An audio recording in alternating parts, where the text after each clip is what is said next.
Hi, I'm Brenda Stevens, therapist, author, and founder of the Narcissistic Abuse Recovery Center.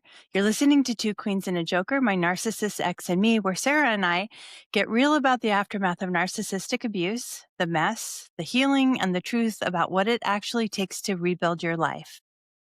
Today's episode is all about getting to know who you are now. After years of surviving someone else's control, many survivors reach this strange point in recovery where they realize, I don't even know who I am anymore. We've been living in reaction mode, trying to stay safe, manage chaos, anticipate moods. Now that you're free and you're left with quiet, and in that quiet, you start asking yourself the hardest and most important questions of all.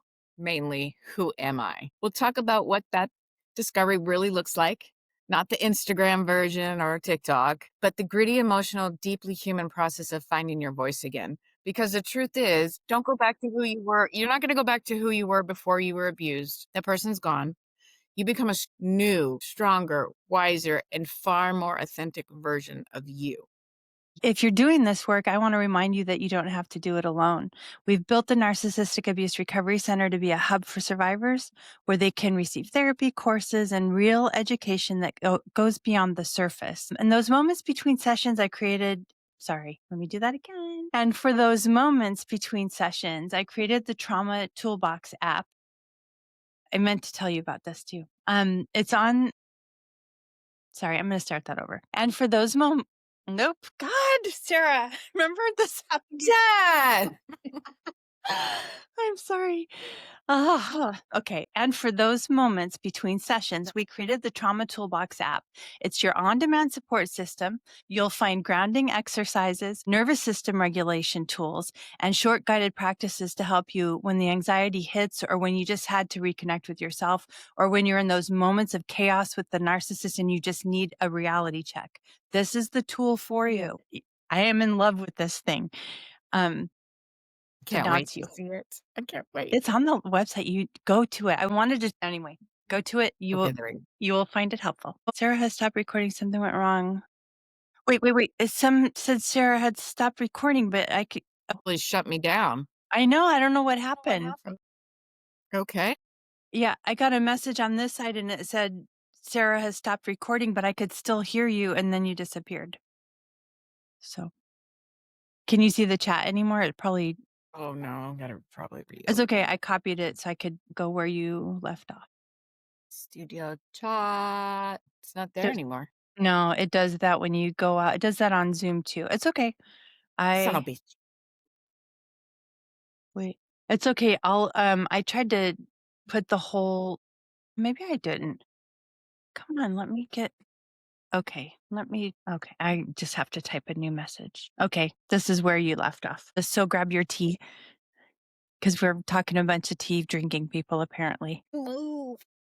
It's not moving. Do you want me to do it? Okay. So here we go. Got it? So grab your tea, take a deep breath, and settle in. You've already survived the hardest part, and now it's time to find out who you really are. Let's start talking about what the before and after looks like, because many of us have a identity in the relationship, and then what does our identity look like outside of the relationship, and probably an identity before the relationship. So I think that's a good place to start, because I know that you've talked about seeing this in yourself.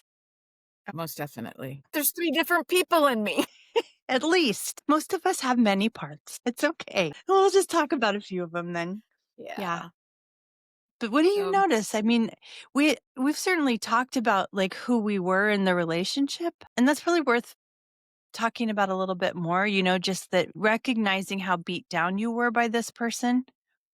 yeah, I And felt for like like, I didn't have a self. Myself was what he thought myself should yeah, be, his opinions, his thoughts. Also, like, what I wanted to do was what he wanted me to do, kind of things. Now afterwards, it was hard, step by step, every day, same thing, of learning who I am again without somebody telling me who I am. It was eye-opening because I started to realize that I was not that person that he wanted me to be. I do have a voice. I do have an opinion. And thinking looking back and thinking back, I can't believe I went along with that because that's not what I would have done. That's not my opinion. That's not how I think. And it has changed me because I'm very leery of people now. I'm scared to open up. I don't trust people. I don't. I would love to trust people, but it's always with me is what do they need out of me? Are they coming to me? What do they want from me? It's not, oh, they're just honest and want to be friends, or no, their need is something. And that's horrible to think, but I'm like conditioned to think that way now, Yeah. which is sick. Yeah, well, but before, like before the Joker, Yeah. you didn't really have I don't really have to think that, like, "Oh, like, let's go hang out." "Okay, let's go hang out. Let's go do something." No. Mhm. Or, "Can I come to your house and let's talk?" "Yeah, okay, absolutely." Now I'm like, "Mm, now why do you wanna do that? Oh, What yeah. like, what do you need me to do for you?" kinda thing. Yeah. And that makes me sad. It is sad. It is Yeah, sad. and I can't seem to get out of it. Like, I'm like, "Okay, you shouldn't be thinking that way." You know? Most people aren't how he was. Right.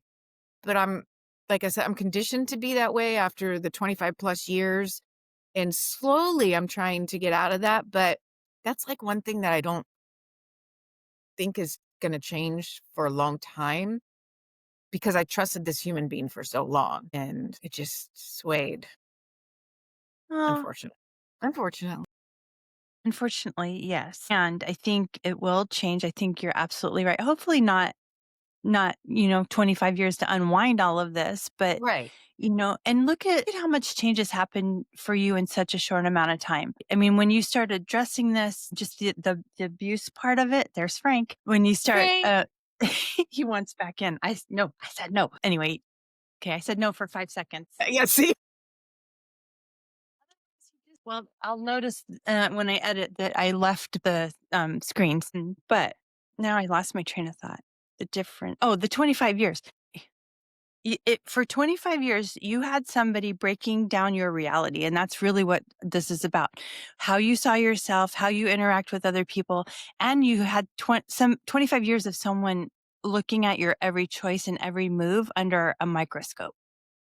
That makes sense. You would not want to put yourself under a microscope anymore. And I think we are not able until we've had a long time of healing to realize that not everybody's most people are not going to put us under a microscope. But like to me, I'm like, who would want to stick with me long enough for me to change that way of thought, like, oh my God, I will. just thank you. I'm like, 'cause, like, I'm scared. I'm scared to progress like that because you don't expect what happened to happen and then not be who you are. And then you learn how to be who you are, but there's still little fragments that keep you from being your full self is like that. 'Cause Mhm. I love helping people. I love doing that kind of stuff. But now I'm hesitant, like, if I pull over and try to give this person money, is something gonna happen? Yeah. And I never used to think like that. And Yeah. I don't know. Well, I think honestly there's some self-preservation there anyway cuz I think nowadays people, I don't know, that stuff scares me too. I mean, I think there have been lots of things where like people pretend they have a flat tire and like we've seen these Oh, things in yeah. the news and I think that's not helping our sense Mhm. of security. No. But I hear what you're saying, but I do think it takes a long time to get back on track, and I don't want to sugarcoat that for anybody that it's like, oh, you're away from the narcissist now, or you're on your way out and now everything's going to be sunshine and rainbows. It's not. It takes a lot of hard work to unwind all of the grooming. Yeah, you were this one person for so long, conditioned, trained, Yeah. ingrained, and you wanna change that situation, so you leave that situation or you're trying to leave that situation, but you're still that person. You don't know the tools how to get out of that. You don't know the tools to help yourself. 'cause it's ongoing. It's every day you need to, not that every day's bad, absolutely freaking not, but every day's a learning tool for yourself, and you have to Yes. take that. You have to take the good with the bad. I mean, that would just like in every other situation, this is just like that. Life happens. Unfortunately, the Joker happened, but Yes. we're learning how to deal with it. We're finding new coping mechanisms. We're talking about it more. I have you to confide in. I feel like I can tell you pretty much anything now. Good. And I'm I've glad. never really felt like I'm that kind of person. I'm always and keep it in, keep it in. Well, mainly because you're taught not to talk about it. Your Of feelings are course. void and valid or whatever. But I'm finding now, that's coming easier. Good. So I'm glad. I'm glad. I've noticed this about you too, that you just opening up more and more. And I see you as being, not that I saw you as being super guarded in the first place, but I see a, a relaxation with you, which oh, is lovely. It's lovely to see. Yeah.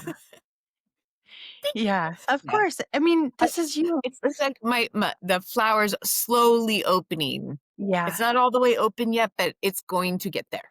Yeah, it will, and Yeah, it will for everybody, right? yeah. It just is being diligent about paying attention to this stuff and not getting stuck in a cycle of, I don't know what the word is, but just existing, right? You have to really be aware of healing requires change, and that means not talking to yourself badly and not using the language to yourself that the narcissist used with you, right? And resting when you need to. Yeah, the language and talking to yourself the way the narcissist said, you do that afterwards because you Mhm. don't know any better. That's what you've been around, and so that's how you think, and if you don't have the support or the therapy or family to sit there and help you through it, you're probably gonna repeat that cycle, and that's scary. It is. It is. Because imagine, I mean, that's like take given a a welcome mat to anybody to talk to you poorly because you don't have a filter of what's Yes. bad to hear, I guess. But yeah, it's awful. God, you said Being nasty to a person is not giving your opinion. You can give your opinion in an uplifting, positive way. You don't have to agree, but downgrading, calling them names and saying, "Oh, well, that's just my opinion." Well, that's bullshit. no, That's bullshit. it is. Yeah, that's a cop out too. Oh, it's Yeah. just my opinion. Bullshit. Yeah. Or Um, I didn't call you a bitch. I said you were acting like a acting like a bitch. yes, that's a classic. Ooh, yeah. No, you called me a bitch. Yeah, sugarcoat that all you want, but we're not buying it.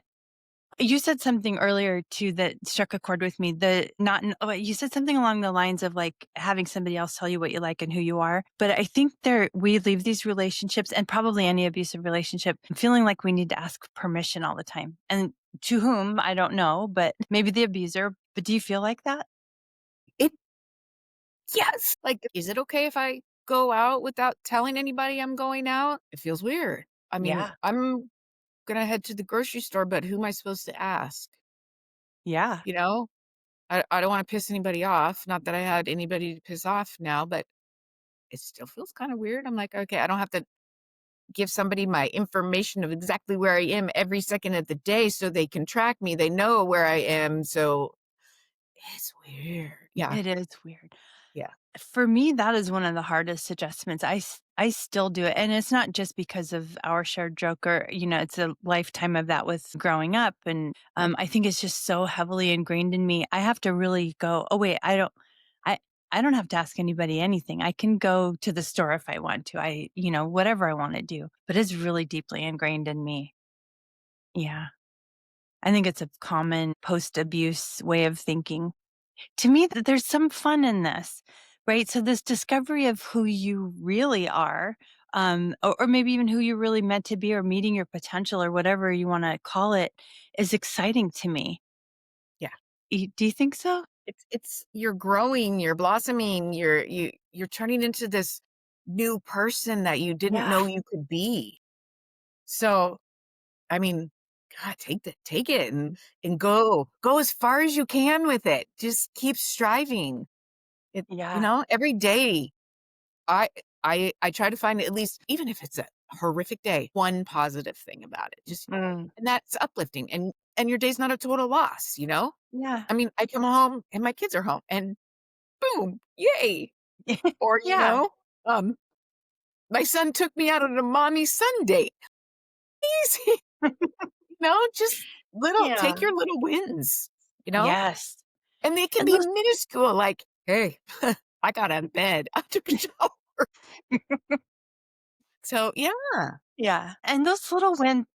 Yeah, yeah, it feels really good. Those little wins are life's high points, right? Those Yes. connections we have with the people we love or getting out of bed. Like, sometimes that is the high point. But you're also talking about what's really kind of a gratitude practice. If you're noticing at least one high point throughout the day, and there's tons of research out there about how gratitude practices can help our whole kind of attitude change, like on a meta level.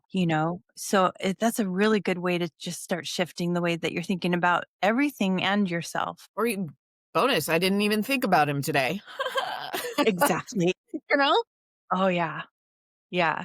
I remember those days when I'd be like, oh yeah, I haven't thought about him in 2 days. That's fantastic. Like, it, like, just dawns on you like, "Oh my gosh, I haven't dwelled on this subject for a couple days," and then a week, and then, 2 weeks, a month, whatever it is, and it's not encompassing your whole life. Yeah. That's amazing feeling. That is really an amazing feeling. I think Yes. that's one of those like red letter day feelings. Yes.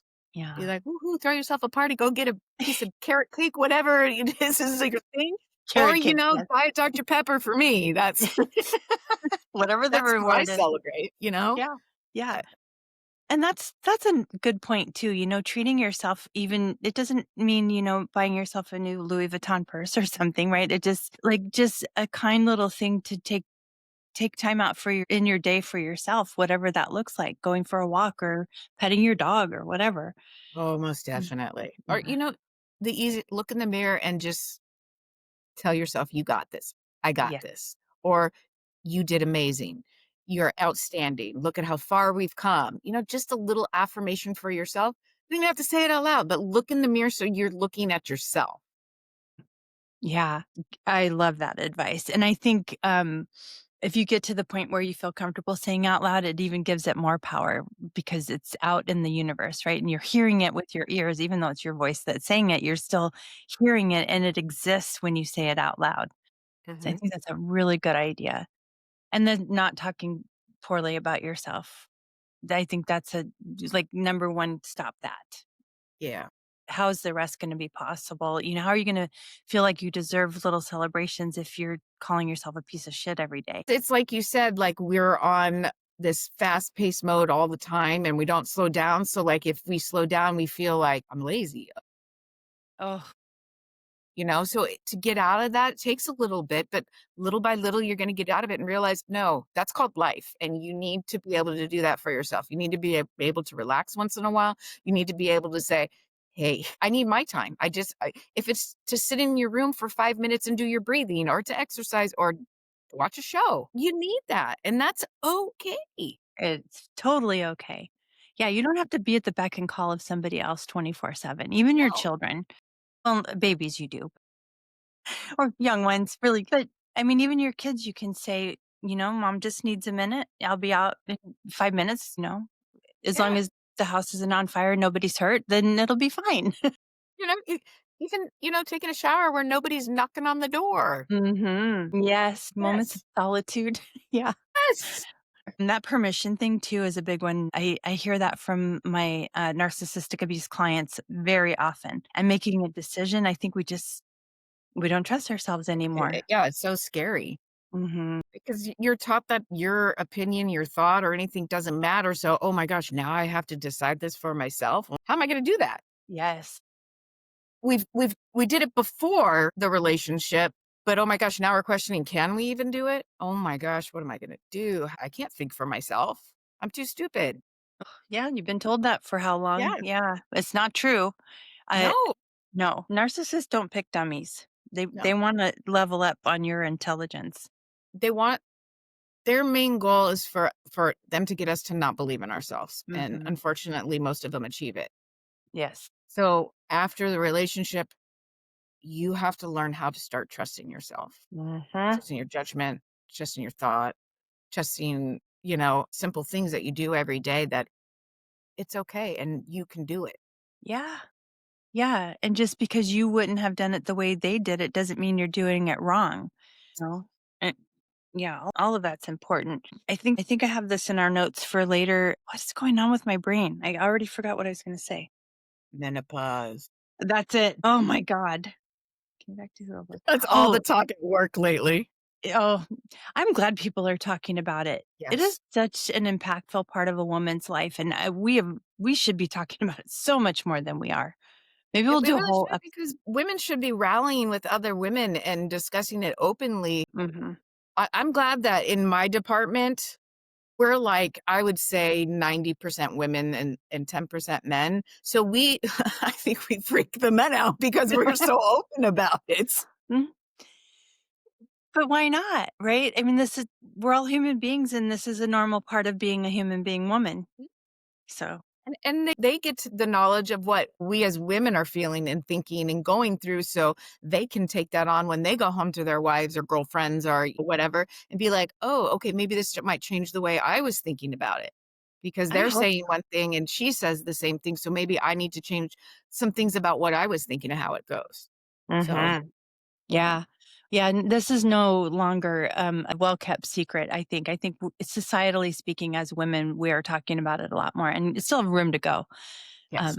But I'm glad we're talking about it. When I asked so not to get on maybe this is the direction, I don't know. Anyway, I asked my mom so I could prepare, "What age were you when you went through menopause?" And she had no idea. And then I asked my aunt because I figured, okay, next best, source of reference.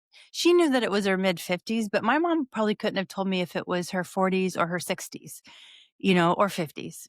Uh, I think my mom said like the same, like mid-50s, but they didn't talk about that kind of y- stuff. So she's yeah, like, I don't know. right. And that's my whole point is like if my mom had grown up in a time where women were talking about it, she probably would have understood a lot better what was going on with her own body. And remember when and I know exactly how old I was when it started. And my daughter will know when she starts asking those questions. Um, Absolutely. but I'm belaboring the point. I'm glad we're talking about it. Yes. Our health matters just as much as men's health. And we talk about men's health Absolutely. all the time. Yes.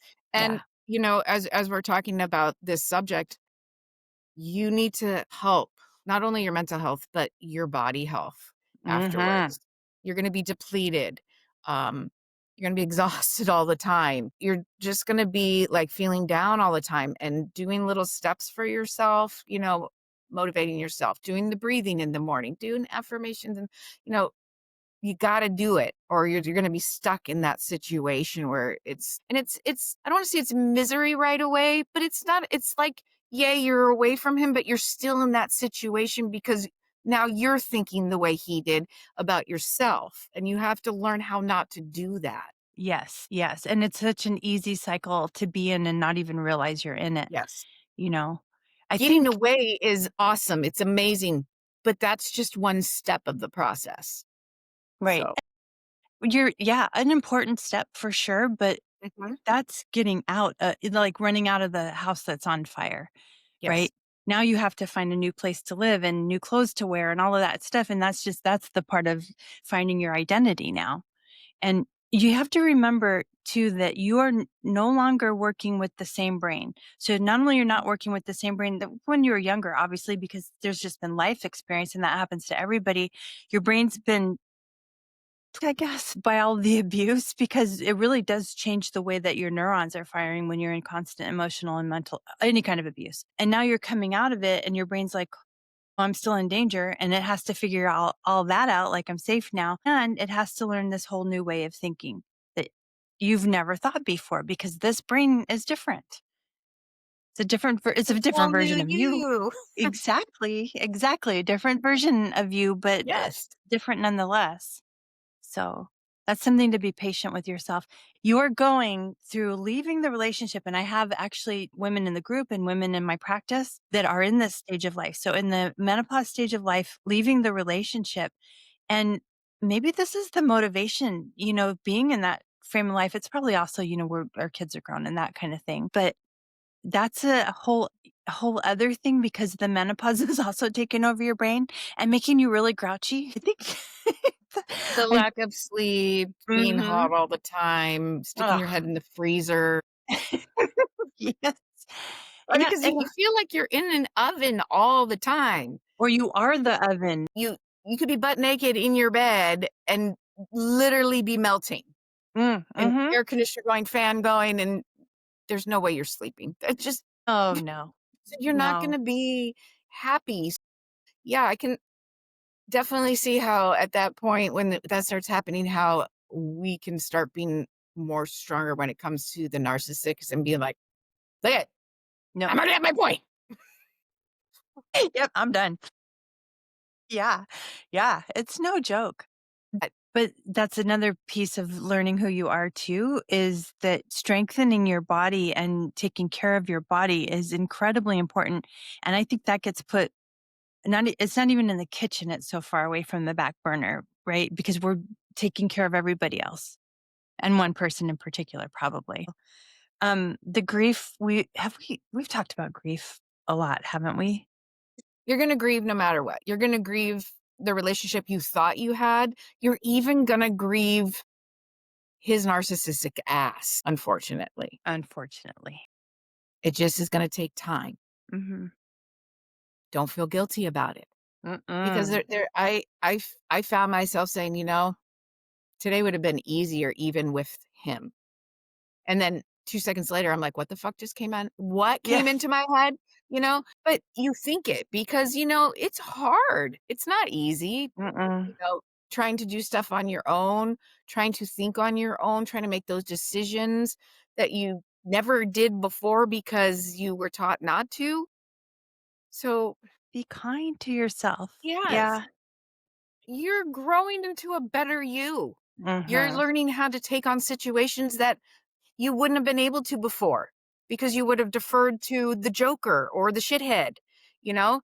Now you're growing into you, your own person, your own flower, your own thoughts, your own opinions, your own, and it matters. Yes. All of it matters.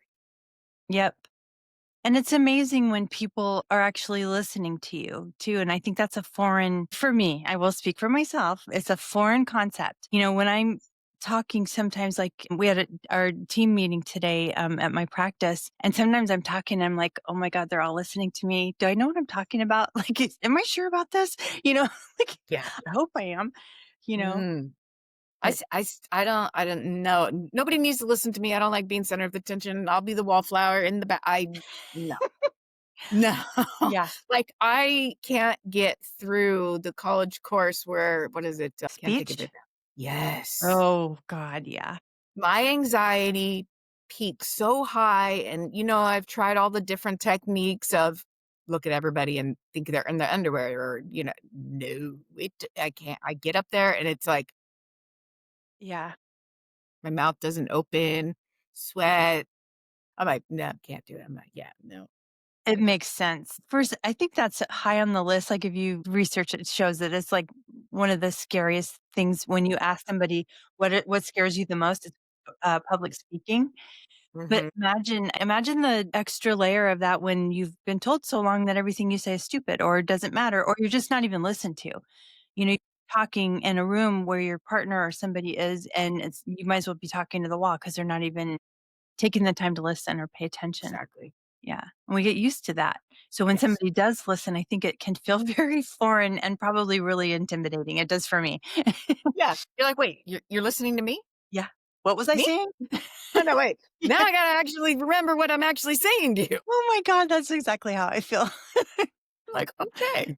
Yeah. Yeah. It's a normal reaction to what this experience has put us through though, and it goes away. I mean, look at us. I mean, granted, we're really talking to one another, but we Exactly. know. That's why I find it easy. Yeah. I mean, there's people listening, but not right now. It's just you and I. Yeah. Yeah, it's just you We're and just I, and having we our girl talk going.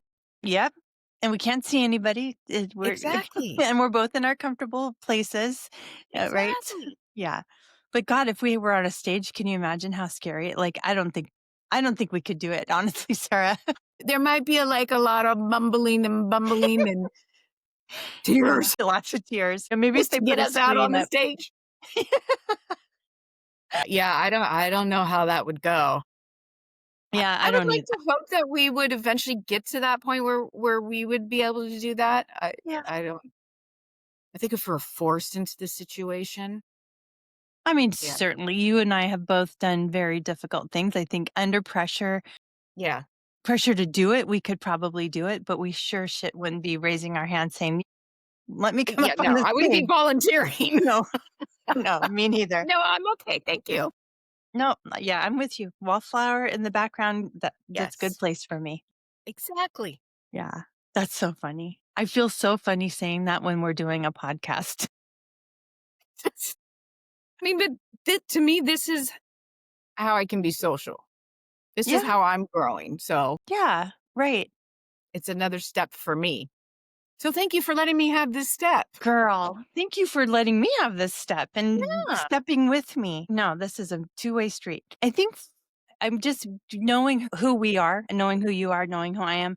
I think too the motivation of just that we always say this that we hope if it helps one person to validate their experience by listening to us, then it's all worth it. And absolutely. bottom line, we are helping two people because I think we help each other. So Yes, yeah, yes. it's all gravy. It's all good. I think Um, Sis is the one that said that too. She's like, "You guys sh are helping each other." oh, And I yeah. went, I thought it was one of your kids that said that. No? I don't know now. Maybe all of them. No, Alyssa probably no, you're right. I think I do honestly think Grayson said it to you too, but I do think Alyssa said it. You're "Yeah, right. they Yeah, both think a lot alike, so yeah, we all think a lot alike." yeah. Imagine that. The ones Yeah. that are still speaking to one another. Yeah, Yeah. I don't think that's a coincidence. Okay, so so trauma transforms your values, boundaries, and worldview. So as far as transforming your boundaries, I think we've really touched on a lot of this already. So your worldview, in it or out of it, your worldview is now that other people are not trustworthy, and a lot of us feel that way, and we're very trepidatious about getting into new relationships and even conversations. Like you said, what do they want? When I asked you to do the podcast, like what? No, like right? me? Yeah. Why? Yeah, but that's normal. It makes sense that we would feel this way. The boundaries, though, I think that's really important too, because I think our boundaries get so chipped away from us during the relationship that, by the time we're even like a year in, we have no boundaries anymore. We have no comfort in thinking that we could have boundaries. And then when we're getting out of the relationship, we don't think it's possible to have boundaries. And we certainly don't think it's possible that the narcissist is going to respect them. And they're not. But that doesn't mean you can't have them. Understand why I thought leaving this relationship, going through the process through the courts, that he would be a better human being. Mm. I don't know why I thought that, because he's not. He's You the had hope. same person he was, added more vindictive than before. Mm, But I don't know why I thought, you know, hey, he's going to do what's best for him, me, and the children.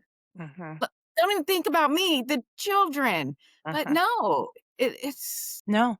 Well, yeah, he's not trying to impress you anymore or he's not trying to hold it together for little moments throughout your relationship, right? Where sometimes the mask is back on and he's, a nice guy, supposedly. He's not even trying to do that anymore. So now it's like no holds barred. Everything's out on the table. So you're seeing, and probably too for you, you are seeing him not through not through a lens of rose-colored glasses anymore. And I don't think you were for a long time, but there's, like, no even tint on your glasses anymore, yeah. But right? I'm just surprised that he can still surprise me with that. Yeah. You know what I think it is that because this was me for a long time too, and the switch from going to he's really that guy that, I had those 2 good days in all 6 or however many years it was we were together, to that switch from believing that to, no, he's really the monster that had 2 good days, you know? But our brains don't wanna believe that, Also, we don't think that way. Yeah, we can't convince, ourselves of such a foreign concept so easily. There's going to be resistance. Yeah. Which seems our brains are stubborn. Yeah.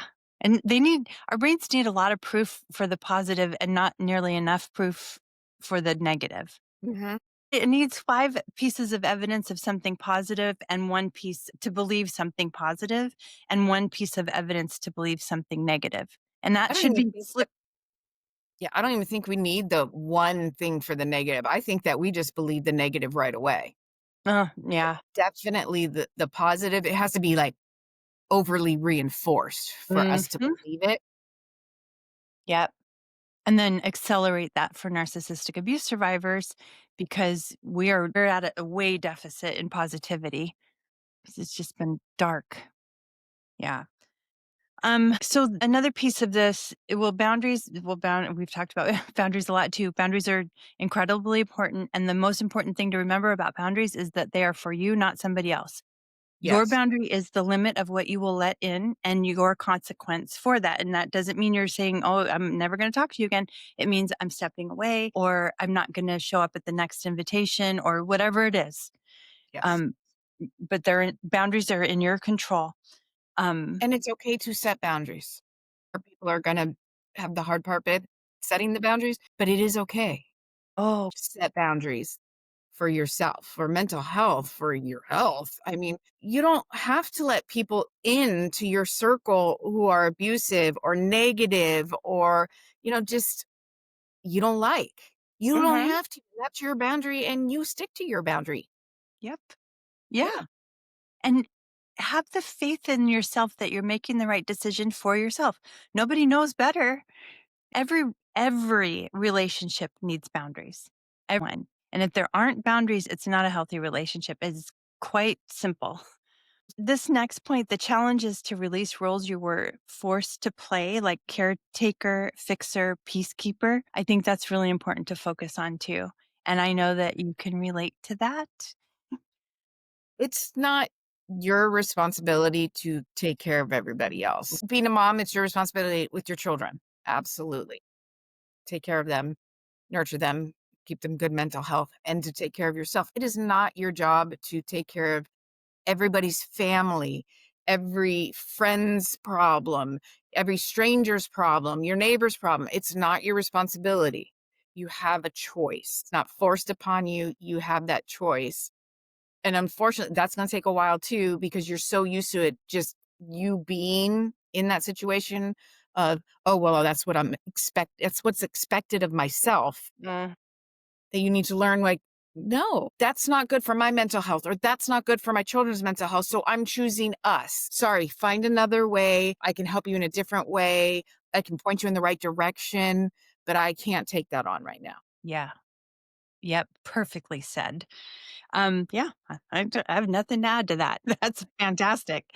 And you have Um, nothing to feel guilty about for choosing your children and yourself. You do not have yes. anything guilty to feel. Mhm. Nothing. Very good point. Yes. Yeah, and I think we're all riddled with guilt too, unnecessarily, Yeah, you and know? if somebody is making you feel guilty about your boundary that you're setting for yourself and your children, you don't need that person. Mhm. You don't need Yeah. that person. Set a boundary, keep to that boundary. Protect yourself, protect your children. Yeah. I don't think you're ever gonna be sorry for making that choice, No. protecting yourself and your kids.